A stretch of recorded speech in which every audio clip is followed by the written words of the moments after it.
welcome to my channel, and today's video will be all about the Mach number flow regimes. So before understanding the Mach number flow regimes, let's just understand what is Mach number.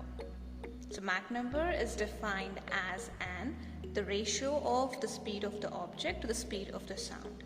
So different aerodynamic flows have been subdivided and described based on the Mach numbers. So the entire flow field is basically subdivided into 4 different speed regimes. So which is subsonic flow, transonic flow, supersonic flow, and the hypersonic flow. So let's just try to understand the flow field for different speed regimes individually.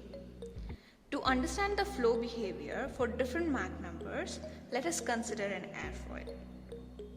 So when Mach number is less than 1, it is basically referred to as a subsonic flow. And this flow is characterized by streamlines. Also, the disturbances in the flow, like the abrupt deflection of the trailing edge of the airfoil that propagates uniformly on both the upper surface and as well as on the lower surface.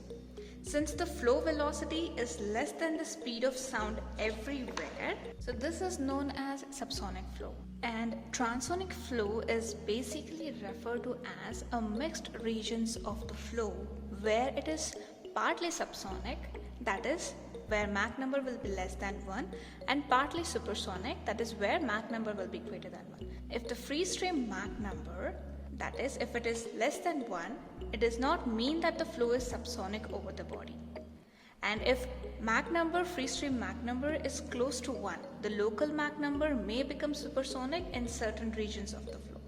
So which can be seen in figure where the pockets of the supersonic flow over the top surface and the bottom surface of the airfoil, which is terminated by the weak shock waves, behind which the flow becomes subsonic again. And such flow field is dominated by the physics of both the types of the flows, that is partly subsonic and partly supersonic. Hence, such flow fields are basically called as in transonic flows.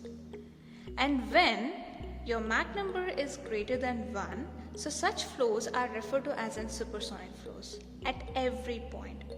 It is always characterized in the presence of the shock waves across which there will be change in the flow field properties and streamlines. And in case of the supersonic flows, as the local flow velocity is greater than the speed of sound, so disturbances created at some point in the flow cannot propagate uniformly over the upper surface and on the lower surface.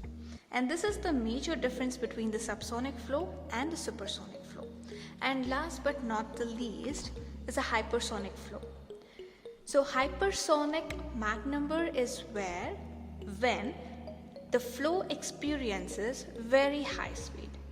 If the free stream Mach number increases above 1, the shock wave moves closer to the body surface, and also there will be increase in the strength of the shock, which results in higher temperatures in the region between the shock and the body. So this is what is referred to as an hypersonic flow. Thank you. For more videos, to subscribe and like.